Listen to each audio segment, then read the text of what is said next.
네, 여러분 안녕하십니까. 영군입니다. 자, 챔피언스 리그 4강 1차전 리버풀과 비아레알의 경기 이제 곧 시작이 됩니다. 자, 선발 라인업 보겠습니다. 알리송 골키퍼, 트렌트 알렉산더 아놀드, 이브라이마 코나테, 버질 반다이크, 앤드루 로버슨, 파비노 핸더슨, 티아고, 디아스 살라, 마네. 네, 베스트 라인업이 가동이 됐습니다. 자, 어제 참 재밌는 경기가 있었죠. 맨시티랑 레알 마드리드가 정말 좋은 모습을 보여주면서 지금 이제 4강 구도가 잉글랜드와 스페인의 싸움으로 가고 있는데 1차전은 지금 맨시티가 홈에서 이티하드 스타디움에서 레알 마드리드를 4대 3으로 잡았습니다. 자, 그래서 2차전 리버풀과 비아레알 경기는 어떻게 펼쳐질지 전반전 보고 오도록 하겠습니다. 네, 챔피언스리그 4강 1차전 리버풀과 비아레알의 경기 전반전 0대 0으로 득점 없이 일단 전반전은 끝이 났습니다. 자, 역시나 예상했던 대로 비아레알은 굉장히 내려앉아가지고 역습 한 방만을 노리는 전술을 들고 왔고요. 리버풀은 계속해서 좀 비아레알의 이 밀집 수비를 뚫어내는 그런 지난 머지사이드 더비와 굉장히 유사한 그런 경기 양상이었습니다. 대신 이제 지난 머지사이드 더비에서 에버튼이랑 지금의 비아레알이랑 좀 다른 게 있다면은 지난 에버튼 경기에서는 뭐 양측면 윙어들 4-4-2를 세웠을 때 양측면 윙어 선수들이 많이 측면으로 내려와서 수비 가담을 하는 형태로 네, 플레이가 됐습니다. 뭐 당시 이제 뭐 앤서니 고든 그리고 뭐 데머레이 그레이가 바로 그 측면 윙어였고 이 선수들이 측면 수비수까지 내려와서 수비 가담을 해주면서 거의 뭐 리버풀이 공 잡고 공격할 때는 거의 식스백 형태로 수비 라인이 유지가 됐었는데 지금은 비아렐은 달라요. 포백입니다. 오늘 경기 4-4-2로 나왔는데 4명이 한 줄에 있어요. 6명이 있지 않습니다. 근데 8명이 박스 안에 있어요. 그러다 보니까 리버풀이 측면까지는 공이 잘 가요. 그 뒤에 박스 안으로 볼을 투입하는 거가 굉장히 어렵습니다. 결국에 축구는 골을 넣어야 되는 게임이고 골대는 경기장 가운데 있기 때문에 가운데로 볼이 투입이 돼야 될 수밖에 없는데 지금 박스 안에 이렇게 몰려 있으니까 뭐 어떻게 할 수가 없는 거예요, 리버풀은. 그래서 그런 수비를 계속 하고 있고 그 수비 이후에 이제 비아레알이 계속해서 역습을 나가려고 하고 있는데 일단 전반전에는 비아레알이 딱히 뭐 슈팅이 없었습니다. 인상적인 장면도 아예 없었고 그래서 뭐 공격 전술은 전반전은 좀 실패라고 볼 수 있는데 사실 뭐 비아레알이 안필드 원정 가서 이기려고 왔겠습니까? 0대 0으로 끝이 나면은 에메리 감독이 원하던 결과가 나오는 것이기 때문에 공격 못해도 상관없습니다. 수비를 무조건 잘해야 되는 건데 그 부분에서는 확실히 전반전에 굉장히 비아레알이 좋은 성과를 거두었다라고 볼 수 있겠습니다. 그래서 리버풀이 뭐 중거리도 때려보고 계속해서 빠르게 방향 전환도 해보고 비아레알이 공 잡았을 때 강하게 전방 압박해서 실수도 유도해보고 이것저것 다 해보고 있는데 쉽지가 않아요. 일단은 뭐 이 팀이 또 스페인 팀이기 때문에 압박을 풀어 나오는 능력 이런 것들도 패스를 통해서 풀어 나오는 능력도 상당하고 테크닉도 좋고 그리고 워낙 이제 수비가 밀집되어 있고 제가 볼 때는 일부러 한쪽을 선택하게끔 함정을 파는 것 같아요. 그래서 미리 이제 좌측면 그리고 우측면 선수들은 항상 자기네 쪽으로 공이 빠르게 넘어올 것을 항상 생각을 하면서 수비를 하고 있겠죠. 그러면서 이제 리버풀이 여기가 꽉 막혀 있으니까 저쪽 측면으로 볼을 딱 보냈을 때 빠르게 붙어줍니다. 양측면 선수들이. 그래서 리버풀이 사실 뭐 편하게 측면 선수들이 크로스를 올리지 못할 뿐더러 중앙에 이미 사실 측면 선수가 간다 해도 6명, 7명 이렇게 있기 때문에 공을 제대로 전달하기가 쉽지가 않습니다. 그래서 이 부분을 어떻게 또 리버풀이 파괴할 수 있을까를 이제 클럽 감독은 잘 생각을 해봐야겠죠. 그래서 뭐 가장 뭐 대표적인 것은 지난 머지사이드 더비처럼 오리기 그리고 뭐 당시에 이제 루이스 디아스가 투입되면서 이제 공격 숫자를 늘려줬었죠. 뭐 이번 경기도 마찬가지로 뭐 오리기 조타가 오늘 경기 벤치에 있거든요. 그래서 이 선수들을 투입해서 박스 안에 들어갈 수 있는 공격 숫자를 늘려주는 것도 하나의 방법이겠고요. 개인적으로 전반전에 그래도 비아레알에 좀 불안한 점이 있었다라고 말한다면은 이제 중거리에 대한 대비는 어쨌든 박스 안에 다 몰려있기 때문에 쉽지 않다라는 거. 그래서 티아고가 한 차례 좀 골대를 맞추는 좋은 슛을 보냈었죠. 그런 부분에서 뭐 중거리 잘 쏘는 선수 꽤 있거든요. 뭐 파비뉴도 있고 뭐 아놀드도 나름 잘 차고 하니까 이런 선수들을 또 적극 활용해 보는 법도 있겠고 뭐 케이타도 벤치에 있고 하니까요. 아니면은 룰리 골키퍼가 오늘 경기 비아레알 선발로 나와서 활약을 하고 있는데 선방은 되는데 세컨볼에 대한 위험도가 좀 아슬아슬합니다. 계속 줄타기를 하고 있어요. 그래서 캐칭이 아니라 계속 펀칭으로 볼을 처리하고 있기 때문에 세컨볼에 대한 집중력을 높게 가져가라고 지시하는 것도 또 하나의 방법이 될 수 있겠죠. 그런 부분에서 항상 이 혼전 상황에서 강한 오리기라든지 혹은 어디선가 나타나서 골을 넣어주는 디오고 조타라든지 이런 선수들을 또 투입을 하는 것도 리버풀이 고려해 볼 만한 옵션이라고 저는 생각을 합니다. 그러니까 뭐 결국에는 공격수를 더 넣어라 이건데 후반전에도 비슷한 양상으로 계속 흘러갈 겁니다. 잘 준비를 해서 후반전 또 어떤 경기 펼쳐질지 경기 보고 오도록 하겠습니다. 들어갑니다. 와, 이거는 조던 핸더슨보다는 에스투피런의 자책골로 봐야 될 것 같아요. 영상을 다시 봐야 될 것 같은데요. 네네네. 에스투피런의 자책골로 보는 게 맞을 것 같습니다. 핸더슨의 크로스가 에스투피런의 이 발에 맞으면서 굴절되면서 들어갔고요. 측면 전환이 되게 빠르게 됐었고 그 중심에는 좀 티아고의 굉장히 좋은 움직임이 있었던 것이 고무적이네요. 만에 들어갑니다. 와, 이거 한번 봐야 될 것 같아요. 그래도 VAR. 일단 살라의 굉장히 좋은 돌파가 있었고요. 아, 온사이드 같아요. 알비올 발에 살짝 라인 걸치면서 온사이드 같아요. 그럼 마네 골 맞습니다. 후반기에 이 살라와 마네 조합이 마네가 이제 중앙 공격수로 옮겨오면서 심상치가 않습니다.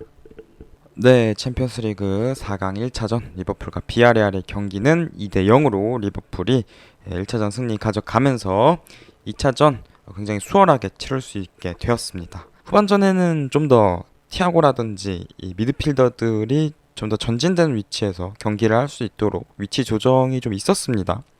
그래서 이제 제가 지난 에버튼 하프타임 때 말씀드렸던 이 핸더슨을 활용한 리버풀의 이 공격 작업들 이런 것들이 특히 좀 나왔었고요. 그러면서 이제 결국에 핸더슨이 측면에 관여가 되면서 크로스를 올렸고 그게 이제 에스투피런 선수 맞고 굴절이 되면서 골대 안으로 빨려 들어갔었죠.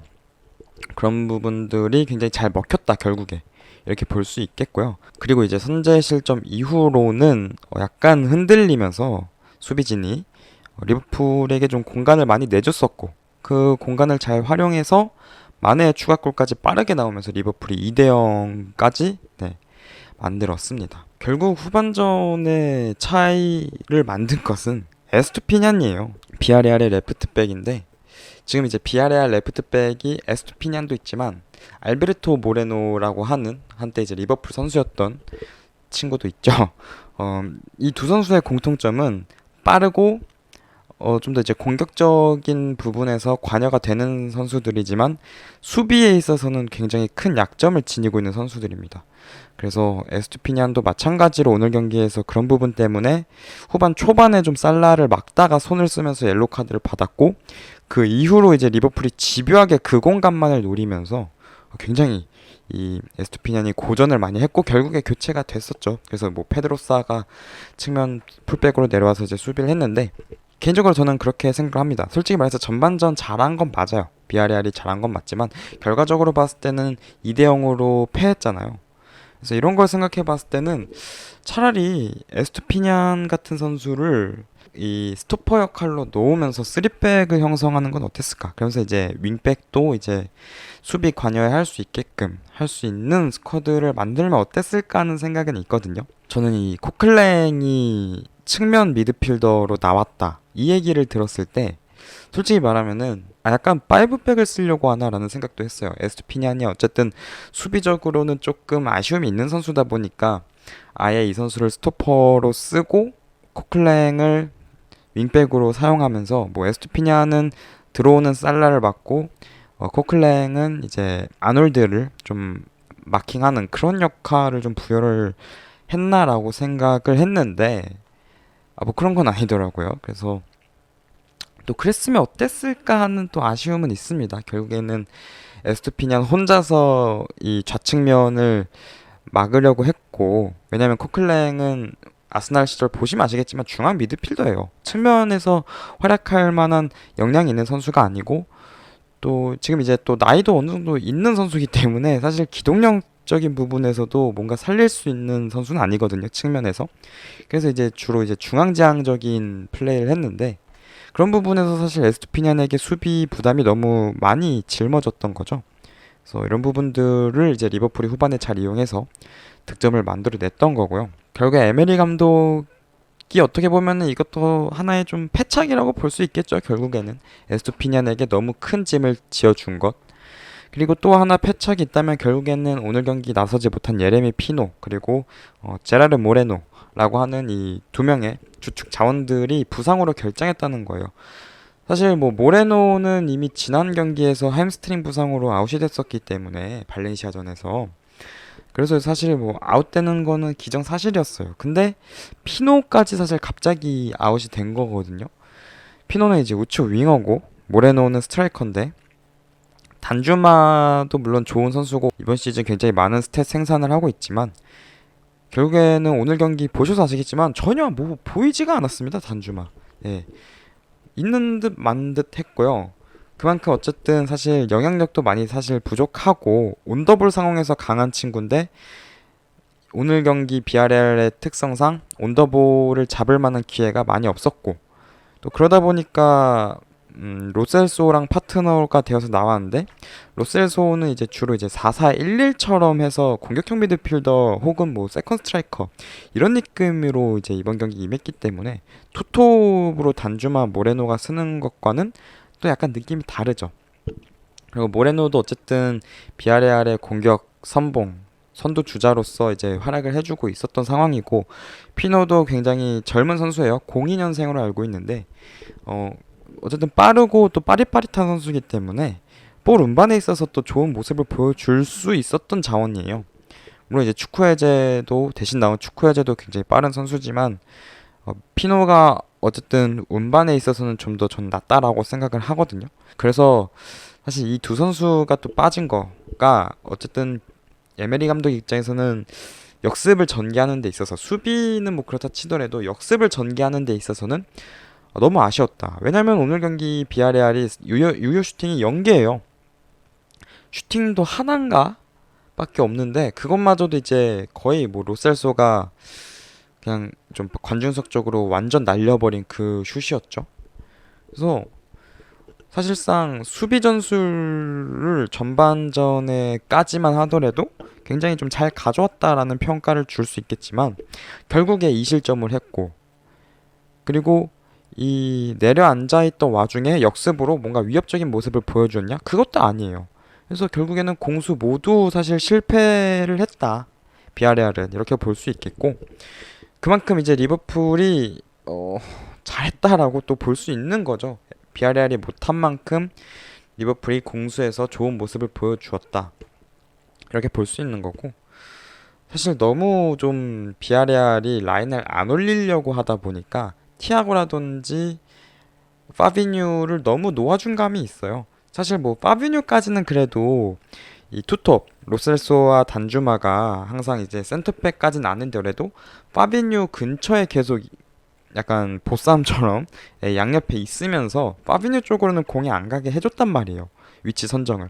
근데 티아고는 거의 그냥 자유롭게 내줬었거든요. 근데 티아고 자유롭게 내주면은 큰일 납니다. 요즘 티아고 뭐 맨유전, 에버튼전 폼이 굉장히 좋은 선수인데 이 선수를 냅둔다 하는 것은 예, 조금 쉽지 않죠. 예. 그래서 결국 이런 부분들을 놓친 비아레알 글쎄요. 사실 비아레알이 너무 할 게 많긴 했어요. 티아고도 막아야 돼. 파비뉴도 막아야 돼. 센터백들 빌드업도 잘 못하게 막아야 돼. 양측면 공격수들 막아야 돼. 마네 뭐 폴스나인 요즘 잘하고 있는 움직임 막아야 돼. 핸더슨 요리 뛰고 저리 뛰는 거 막아야 돼. 너무 할 게 많았거든요. 그래서 뭐 결국에 이런 것들을 제어하지 못하는 사실상 어떻게 보면은 비아레알의 현재 스쿼드의 한계가 좀 드러난 경기라고도 또 볼 수 있지 않았나 그런 생각을 합니다. 그래서 굉장히 좀 그래도 나름 에mery 감독이 2실점 하고 나서는 교체도 빠르게 가져가면서 리버풀을 이제 공격적으로 좀 압박을 해보려고 이렇게 변화를 줬지만 크게 영향력을 미치진 못했고요. 그래서 에mery 감독은 2차전을 준비하는 것이 굉장히 골머리가 썩을 겁니다. 왜냐면은 사실상 해볼 것 다 했다라는 느낌이 들거든요. 물론 이제 앞서서 말한 듯이 두 명의 선수가 빠져 있지만 이 두 선수가 언제 복귀할지도 몰라요. 모레노 같은 경우에는 햄스트링이기 때문에 복귀를 하더라도 사실 좀 제 폼은 아닐 거라고 보이고, 피노는 뭐 어떤 부상인지 정확히 모르기 때문에 돌아올 수 있을지 없을지 모르겠지만 2차전에서 어쨌든 뭐 그런 상황에서 아무리 그 두 선수가 있다고 해도 최근에 이제 굉장히 좋은 폼을 보여주고 있는 리버풀을 제압할 수 있느냐. 게다가 이제는 동등한 위치가 아니거든요. 예를 들어서 지난 8강 바이에른 뮌헨전 1차전을 홈에서 1대 0으로 이긴 상태에서 이 알리안츠 아레나로 원정을 간 거잖아요. 그래서 이미 이기고 있는 상황이었기 때문에 비아레알은 급할 게 없던 거니까 내려앉아서 수비해서 역습만 계속 때렸던 거고, 결국에는 축구의 제가 막판에 골 넣으면서 그게 결승골이 되면서 이제 4강까지 올라온 건데, 이젠 다릅니다. 물론 이제 홈이긴 하지만 리버풀이 2점이나 앞서고 있는 상황에서 비아레알이 두들겨야 하는 입장이에요. 리버풀은 비아레알이 내려앉아준다? 오히려 땡크인 입장이고. 그래서 섣불리 또 라인을 올리자니 뭐 라울 알비올 이런 선수들이 그렇게 빠른 선수는 아니기 때문에, 나이가 있어서 이제는. 그래서 그런 또 문제점이 있고, 또 에스투피런이 이번 경기 보여주었듯이 계속해서 털리고 있고, 그나마 이제 포이스가 좀 안정적인 모습 보여주고 있지만, 사실 여기서 공격을 전개하기에는 로버트슨 그리고 반다이크, 또 요즘 티아고가 수비 가담이 좋아요. 그래서 이런 부분들, 얘네들을 뚫어야 되니까 극한 직업이 되는 겁니다. 그래서 에메리가 여기서 어떤 수를 낼지가 굉장히 궁금하고요. 리버풀은 2차전 굉장히 잘 준비를 하고 가야 됩니다. 지난 18-19 시즌 때는 리버풀이 기적의 주인공이었지만 이번에는 또 그 기적의 피해자가 될 수도 있거든요. 그래서 어쨌든 또 원정이고 하니까, 스페인 원정 굉장히 힘들죠. 그래서 잘 준비를 해서 경기에 임해야겠습니다. 네. 그래서 오늘 경기 리뷰는 좀 길게 했는데 여기까지 하도록 하겠습니다. 자, 다음 경기 프리미어리그 34라운드 경기입니다. 뉴캐슬과 리버풀 경기고요. 4월 30일 토요일 밤 8시 30분에 있습니다. 굉장히 재밌는 경기가 될 것으로 보입니다. 자, 그럼 그때 또 저는 프리뷰 리뷰로 찾아뵙도록 하겠습니다. 안녕.